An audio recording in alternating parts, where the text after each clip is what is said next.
Hello and welcome to the Sharp 600, brought to you by Covers.com and presented by FanDuel Sportsbook. I'm Jason Logan. That guy there is professional bettor, former odds maker, Todd Furman. And this is the week 15 edition of the podcast. We're going to jump into the odds, jump into our analysis for this week's game, and none bigger than Lions and Bills. Todd, we've had a lot of big games recently. Is this the true Super Bowl preview? I don't know if I'm going to go that far. I think both these teams right now are a little bit flawed, but it'll be interesting to see, Jason, who can mask some of their deficiencies. I mean, Buffalo's defense was downright abhorrent last week against the Rams. This Lions defense is supposed to be getting a little bit healthier, but no doubt the biggest total that we have seen on the board so far this season. So we'll see if we have offensive fireworks or a game that peters to the finish around 20-17 thereabouts. We'll see. The FanDuel odds in terms of the Super Bowl matchups, they do have this as the second most likely matchup in the big game behind Chiefs and Lions, which is plus 650. Then we got Bills and Lions plus 700, Ravens Lions plus 1200. That's not a bad little taste there. And then, of course, you throw the Eagles into the mix. Dell, your Eagles, Chiefs versus Eagles, plus 1,000. Bills versus Eagles, also plus 1,000. And then Ravens Eagles, which I think they would just tear up the turf there in the Superdome, would be plus 2,000 for a Super Bowl. Yeah, I mean, some matchup. Interesting numbers. I mean, looking at the landscape of the NFL right now, I mean, you mentioned most of the teams that have kind of separated themselves from the rest of the pack. I mean, throw a blanket over the Bills and Lions, who I know play the marquee game this weekend, but the Ravens, when they're on their best, the Philadelphia Eagles, if they can sweep all that off-field drama under the rug, which is an interesting storyline to follow, and of course the Kansas City Chiefs, who continue their dance between the raindrops, finding ways to block short field goals, finding ways to bang field goals off the uprights, and continue to put forth the worst point differential for a team with their record trying to join rarefied air with the then Oakland Raiders to win the Super Bowl with a point differential this low. Yeah, we're going to talk about the Chiefs in a little bit, and never seems to be simple with the Philadelphia Eagles at this time of year. Poor Dell. He's going to lose all that hair real quick. Before we get going here, we do ask that you like, subscribe, rate, and review, do all those things for the podcast. 'Tis the season for giving, so give us a few minutes of your time and let us know how we're doing. All right, all the small print out of the way. Let's go. 600 seconds on the clock.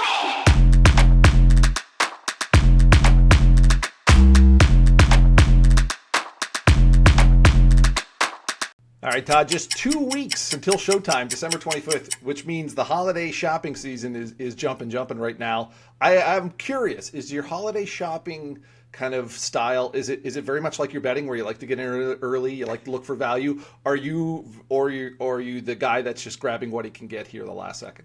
I've learned over the years that when it comes to holiday shopping, closing line value doesn't exist. I mean, you try and get out ahead of it in June and July, and then suddenly tendencies change. There are injuries you have to update, and unfortunately, if you don't have the ability to set the best foot forward when it matters most right around the holiday time, that you end up with a little bit of CLV that goes right into the trash can. So I kind of like to provide a balancing act. You come up with your lean list, and you gradually work yourself through it.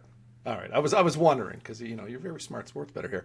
If we're buying gifts for NFL teams this year, what are we going to gift them? I've got some teams. Let's see what's on our shopping list. The Washington Commanders. What would you like to get the Washington Commanders for Christmas? I'd like to get the Commanders a secondary receiving option that they could pair with Terry McLaurin. I mean, you look at how this team has performed. That's the one absence in terms of offensive difference makers. You have an aging tight end in Zach Ertz, De'Ami Brown, Noah Brown. I mean, it hasn't exactly been great opposite Terry McLaurin. So a secondary receiving option would go a long way for the Commanders' playoff prospects. Yeah, for sure. I went silly. I got them a winemaking kit because they can take all those sour grapes that the Bears fans have right now, and they can kind of make those into like a nice, maybe a nice Pinot Gris or like a Riesling or something. What pairs well, Todd, with a Rookie of the Year award? Hey, look, I mean, everyone loves a nice wine and cheese plate, a little charcuterie this time of year. It is the perfect complement as we watch our waistlines. All right, the Carolina Panthers, what's on their shopping list? I mean, it should be a new owner, honestly, but I'm not sure how that exactly works, so you're not going to fire themselves. I would go with a bionic man type replacement for Jonathan Brooks and the ACL that's now been torn twice. Rough stuff. But it feels like Carolina, for the first time in a long time, Jason, has a little bit of hope, and they're doing the Lord's work at the betting window now. 5 straight covers for their backers. That's right. And that's why I'm getting them a shaving kit, because their balls finally dropped, right? And they've got kind of a nice 17-year-old peach fuzz growth happening here. And wearing the big boy pants this week, laying 2 points against my Cowboys, which just makes me, dread what's ahead for this franchise. Kansas City Chiefs. What do we want to get the Kansas City Chiefs for Christmas? Oh, we're going to get them a scrapbook for the end of the Eras Tour. So now that Travis Kelce can have his undivided attention on playing football from now through the end of the season. He doesn't have to worry about jet setting across the globe, and we can end the drama, at least for the most part, that I'm pretty sure Taylor Swift will be in attendance at most Chiefs home games down the stretch. All right. And of course, that's the big betting trend. When she's there, they win and cover, right? Right? No. I'm gonna gift them a little vial of holy water, because I think we're gonna have an exorcism in Arrowhead, because it looks like the Chiefs have sold their soul to the devil with the way that they're winning some of these games. I mean, come on. You got to be good to be lucky, but this looks like they're in bed with the Dark Prince at this point. So you might have to sacrifice Andy Reid's mustache to the football gods to get them out of that bond. Finally, the Houston Texans. What do we want to put on the Houston Texans Christmas list? I'm going to get them a brand new blocking sled, because I think if you use that in front of C.J. Stroud, it would be much more beneficial than what we have seen from the Houston Texans offensive line. But look, maybe the late bye is exactly what the doctor ordered, and by getting rested and reset in Week 14, the Texans can finally look like the team a lot of people thought had a legitimate shot to win the AFC before the season started. I like that one. I'm going to get them an alarm clock. They got to wake up here. They've just been sleepwalking through it thanks to the AFC South kind of being shit. You've got some big games ahead, and if you're going to make a push for the playoffs, you're going to be the number 4 seed. You got to wake up. Miami, Kansas City, and Baltimore await here over the next 3 weeks. I mean, look, J-Lo, I've heard that you are an aficionado when it comes to a stopwatch versus a timer, and which is more important. So you are the perfect man to be gifting this particular prize to the Houston Texans. That's right. I'll figure it out one of these weeks, right? We're in a bowl season. I don't watch a whole lot of college football. We don't talk a whole lot of college football, but we're in a bowl season. Heisman nominees out. The odds for the top pick in the NFL draft, of course, are on the board. And we've got the 2 kids from Colorado. You got Sanders, you got Hunter. Sanders being that minus 120 odds-on favorite, and Hunter right behind him plus 170.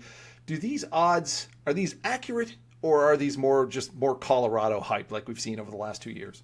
I think the price around Shedeur Sanders is relatively accurate, because in my opinion, he may be the perfect fit to be QB1 for the Las Vegas Raiders should they finish with the worst record in the league. Now, if it's not the Raiders' number 1, there's a lot of buzz out there that Deion wants no part of his son being a member of the New York Giants organization. So if the Giants finish with the top spot, there's starting to be a little bit of momentum and growing steam that it could be Cam Ward as the quarterback under center for Big Blue. All right, if it's not those 2 guys, if it's not Ward, any long shots that could kind of sneak into that number 1 selection?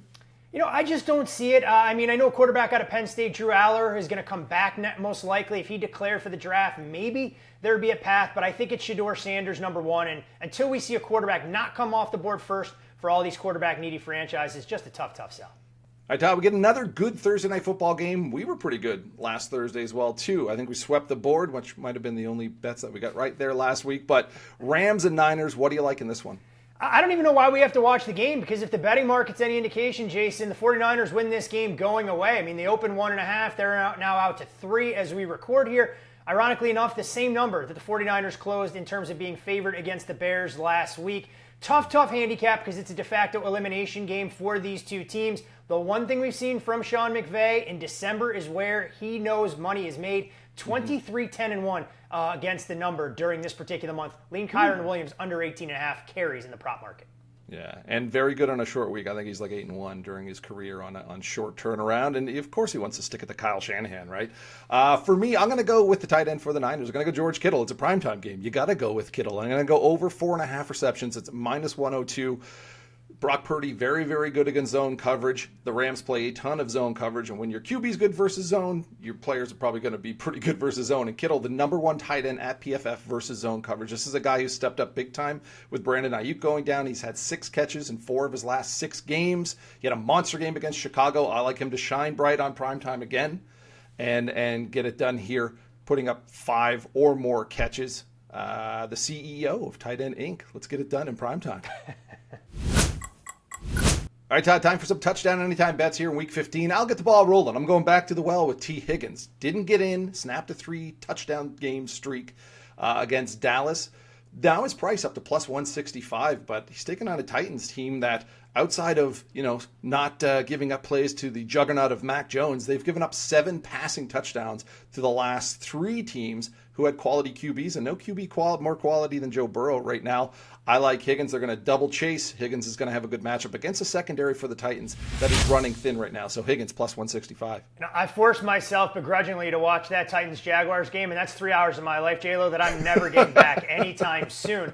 I'm going to go to a quarterback that I think finds pay dirt in one of the most pivotal games of the entire weekend taking place out in Denver. And that's Anthony Richardson, who's had 2 weeks to heal up from many of the aches and pains of being a run-first quarterback option. This is a Denver run defense that, in my opinion, leaves a little bit to be desired despite counting stats that are through the roof. Anthony Richardson accounted for 3 touchdowns on the ground over the last couple of weeks, and the Colts O-line getting healthier.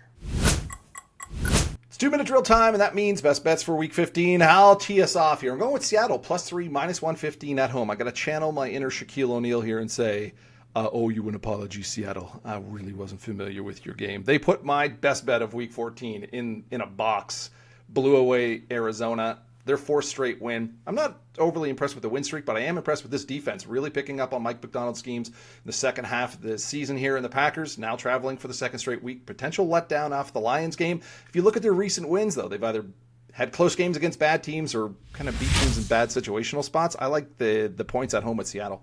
It's a defense that doesn't generate a ton of pressure either. Geno should have some time in the pocket to find JSN down the middle of the field.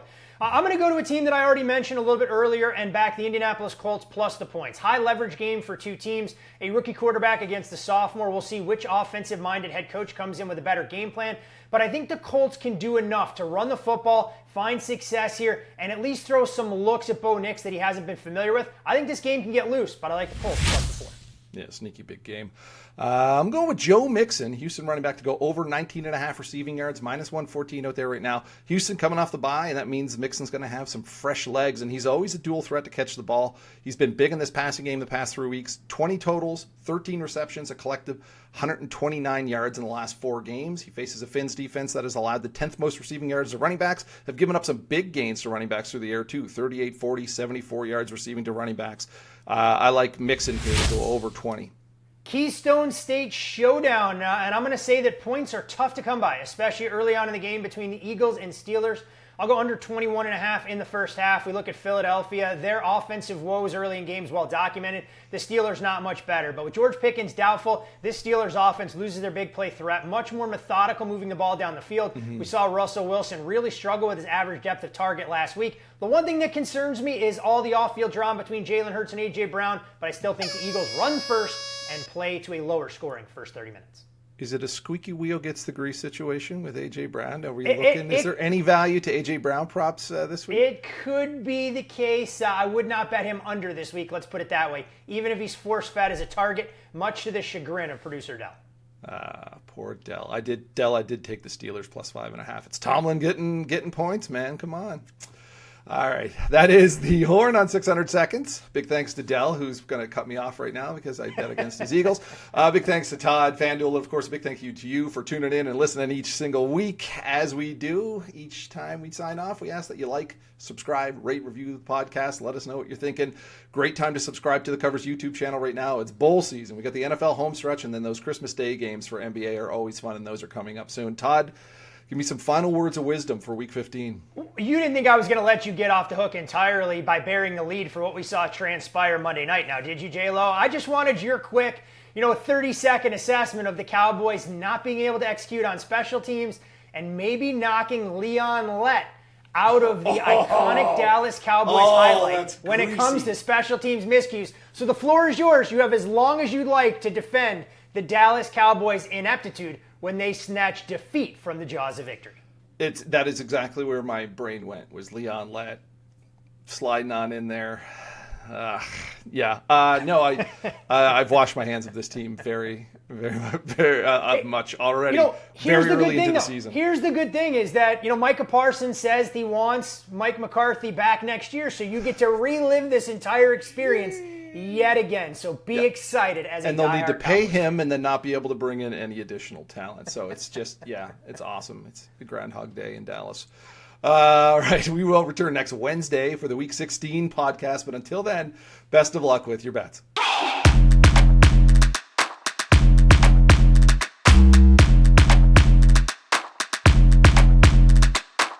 Hey, NFL fans, you can make every moment more this season with a big return on FanDuel, America's #1 sportsbook.